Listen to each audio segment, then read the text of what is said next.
হইতে নিষেধ করলা কেন? কি মায়ের কথা উত্তর দাও। আমি চাই নাই তোমার স্কুলের সবাই জানো তোমার বাবা একজন চানাচুর জোকার, এই জন্য নিষেধ করছে। কেন জানলে কি হয়? এখন বুঝবা না মা, যখন বড় হইবা তখন বুঝবা জানলে কি। 100 বার কইছি এটা সারো সারো সারো, না কথা শুনে না। যেই কাম করলে মায়ের সামনে পরিচয় দিতে পারো না ওই কাম করো কেলেরা। কইছিলাম না, শুনছো? বাবা তুমি এখন থেকে আর চানাচুর বিক্রি করতে পারবে না। আমি তার কোনো কাম পারি না মা। তাইলে শিক্ষা লইবা, অন্য কোনো কিছু শিক্ষা অন্য কিছু করবা। তুমি এই কাজ আর করতেছো না, আর আমি কিন্তু মজা করতেছি না, আমি সিরিয়াস। কি রান্না করবি আজকে? ভাত তরকারি আর কি রান্না করবো? ভাত তরকারি রান্না করবি তা নয় বুঝলাম, তরকারি কি রান্না করবি? ডাটা দিয়ে শুটকি রান্না। শুটকি মাছ? শুটকি না কালকে খাইলি, আজকেও খাবি? মায়েরা স্কুলে পড়ে, বড় হইতেছে, ও তো পুষ্টি টুষ্টি দরকার আছে নাকি? সপ্তাহে 3 দিন যদি মায়ের শুটকি খাওয়াস তাহলে পুষ্টি হইব কোনখান থেকে? গরিবের ঘরে জন্ম নিছে। তো জামাইরে কইতে পারোস না অন্য কোনো কাজ কইরা আয় রোজগার বাড়াইতে?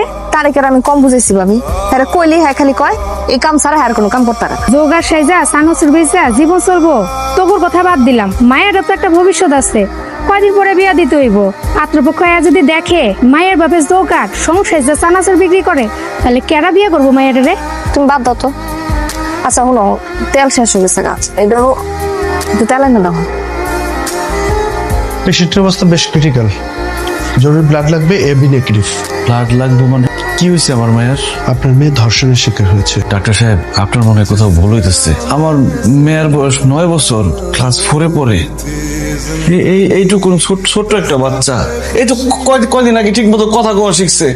এত ছোট একটা বাচ্চার সাথে বিশ্বাস করে আমার বুকের উপরে ঘুমায়। আপনার কোথাও ভুল হইতেছে। আমার কথা ভুল হচ্ছে না, আমাদের সমাজে মানুষের পশুর সংখ্যা তো কম নয়। আপনারা জরুরি ব্লাডের ব্যবস্থা করুন। আপনি কি কাউকে সন্দেহ করেন? আমি কারে সন্দেহ করুন স্যার? আমার এইটুকুর একটা মেয়ে, সারাদিন হাফ প্যান্ট পরে ঘুরে, একদিন যদি ঘরে চানাচুর না নিয়ে যাই রাগ করে আমার সাথে কথা কয় না, আমি কার সন্দেহ করুন? সব মানুষই পৃথিবীর ভালো মানুষ না, আর আপনাদের গার্জিয়ানদেরও সমস্যা আছে। এত ছোট একটা মেয়ে স্কুলে যাতায়াত করে, ওর সাথে সার্বক্ষণিক একজন মানুষ রাখবেন না আপনি? স্যার সারাদিন আমি রাস্তায় রাস্তায় চানাচুর বিক্রি করি, আমার বউ মানুষের বাড়ির টুকটাক কাজ করে, এইভাবে আমার সংসার চলে যেতেছিল। আমার মেয়ে তো সবসময় একলা স্কুলে যায়, একলা এই বাড়িতে আসছে। আমরা তো কল্পনা করতে পারি নাই এতটুকু একটা বাচ্চার সাথে মানুষ কি। খুব শীঘ্রই আমরা মেডিকেল রিপোর্ট পেয়ে যাব। जब वफा